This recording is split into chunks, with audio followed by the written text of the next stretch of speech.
Hola, ¿cómo andan? Espero que muy bien.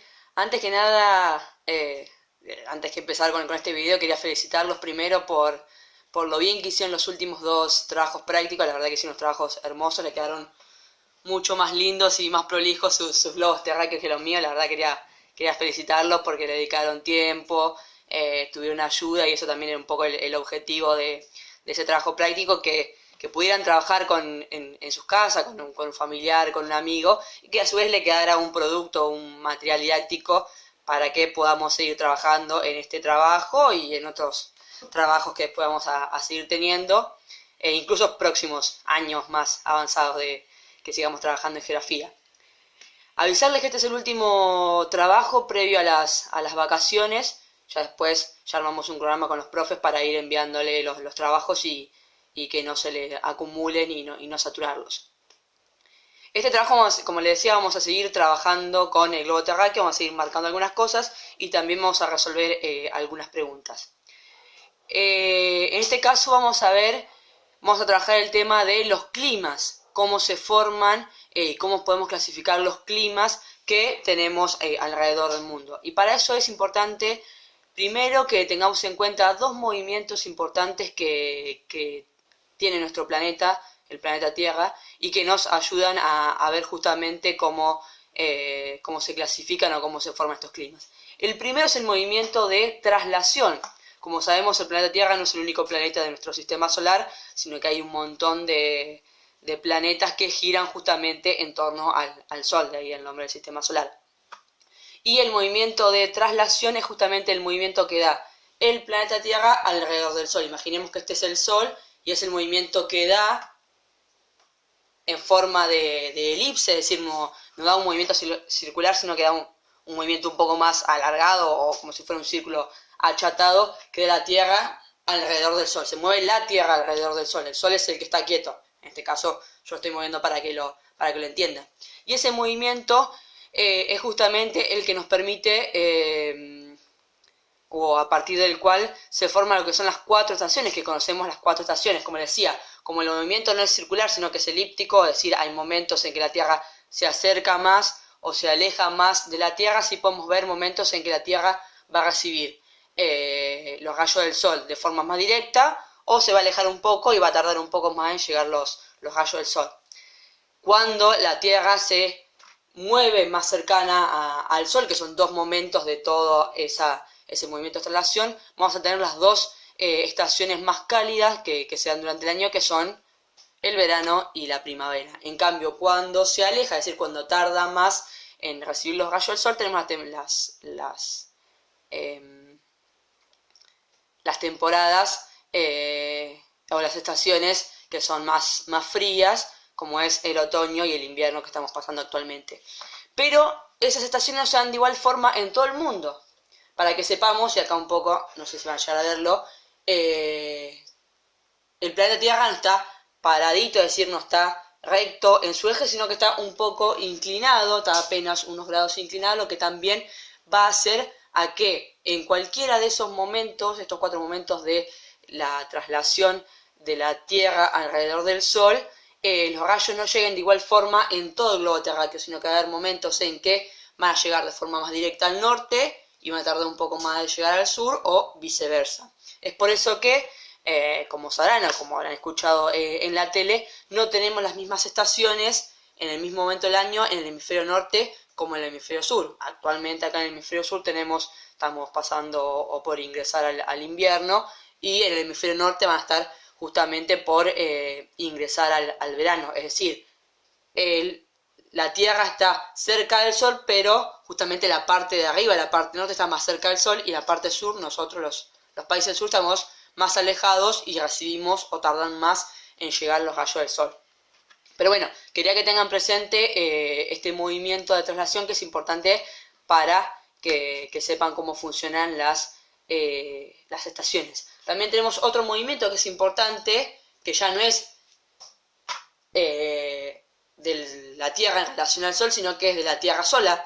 Hace dos movimientos en simultáneo la Tierra, uno alrededor del Sol y otro sobre su mismo eje, que es el movimiento de rotación. Es decir, la Tierra gira sobre su propio eje y también gira alrededor del Sol, hace esos dos movimientos en simultáneo. Y ese es el movimiento que nos va a permitir, a partir del cual se van a dar los días, es decir, un movimiento completo de la Tierra sobre su eje son las 24 horas, o tardan, es decir, 24 horas. Que también está relacionado, y lo podemos relacionar con el Sol, porque va a haber momentos en que el Sol va a iluminar una cara y otra va a estar oscura, es decir, sobre una cara de la Tierra va a ser de día y sobre otra cara va a ser de noche, digamos, no va a estar la luna iluminando. Es así como también, que vamos a trabajar más adelante, se forman también los usos horarios, porque justamente si acá estamos de día, se divide la circunferencia de la Tierra para ver justamente cuántas horas se tardan para llegar a la otra vuelta, es decir, al mismo día, pero de noche. Así que esos son dos movimientos importantes que tenemos que tener presente, que la Tierra da en simultáneo, digamos, sobre su propio eje y alrededor del Sol. Lo está dando constantemente, no nos damos cuenta porque son movimientos muy lentos, pero lo está dando constantemente. Y también esta cuestión que les decía, que la Tierra está inclinada sobre su propio eje, es decir, está entre 6 y 9 grados, un poquito de costado, nos influye o nos sirve también para formar lo que son las distintas zonas climáticas, es decir, cómo podemos dividir el globo en varias capas, como si fuera un alfajor, en donde el Sol va a llegar de distintas formas y se van a formar a grandes rasgos distintas zonas climáticas. Después, ya como le voy a dar para trabajar con una fotocopia, esas zonas climáticas también pueden seguir dividiéndose o subdividiéndose. Pero a grandes rasgos tenemos tres zonas climáticas que se dan tanto al norte del Ecuador como al sur del Ecuador. Algo que algunos se olvidaron de marcar en sus trabajos son el meridiano central de Greenwich, que tenemos acá, que como les decía se llama Greenwich porque pasa justamente por Inglaterra, por una ciudad de Inglaterra que se llama Greenwich, que es el meridiano central, que como les decía nos permite dividir el mundo en dos partes iguales, el hemisferio este y el hemisferio oeste, o como también se le llama el hemisferio oriental y el hemisferio occidental. La línea vertical es el meridiano central y después tenemos un montón de meridianos que podemos seguir dividiendo para cada lado. Y el paralelo central del Ecuador, que pasa justamente por el país Ecuador, no sé si llegan a verlo acá, y que también nos permite dividir al mundo en dos partes iguales, hemisferio norte y hemisferio sur. Como les decía, algunos se olvidaron de marcarlo, márquenlo porque va a ser importante para esta nueva tarea. A partir del Ecuador, tanto hacia el norte como hacia abajo, vamos a subdividir, o justamente se puede subdividir en tres zonas climáticas según cómo llega en el Sol, que son zona cálida, que es la más cercana al Ecuador, zona templada y zona fría, que es la más cercana a los polos, que es fría justamente, no solamente porque están los dos grandes casquetes polares de hielo, sino también porque el Sol no llega, digamos, en cualquiera de los dos polos pasan casi la mitad del año de noche porque justamente no reciben la luz solar.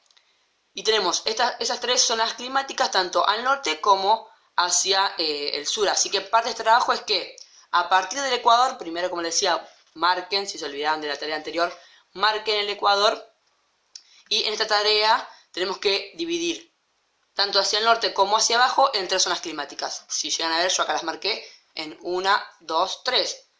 Subdían más o menos a ojo, sabemos que depende cómo nos haya quedado el globo, no está recto, no está muy prolijo ni muy exacto, pero para que nos quede con más cosas marcadas, la idea es que a partir del Ecuador dividan en tres partes al norte y en tres partes al sur, porque tenemos a partir del Ecuador al norte zona cálida, al sur zona cálida.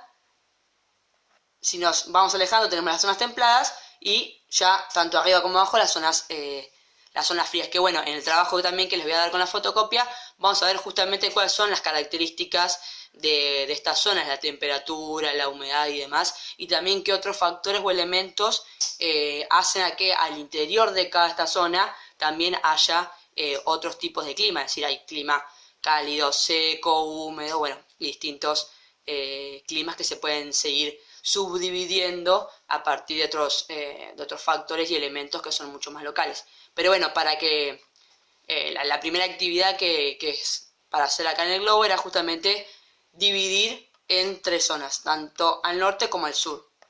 Marcar 2 líneas, así se nos forman 3 zonas. Después ya vamos a seguir marcando otras cosas en el globo, pero bueno, esto para que nos queden. Y el resto de la tarea se los mando con una imagen, una fotocopia escaneada y con las preguntas justamente para que las resuelvan. Espero que se haya entendido un poco. Vuelvo a felicitarlos por los grandes trabajos muy prolijos y con mucho color que han hecho, y cualquier cosa ya saben que me escriben por privado para cualquier duda o consulta. Hasta luego.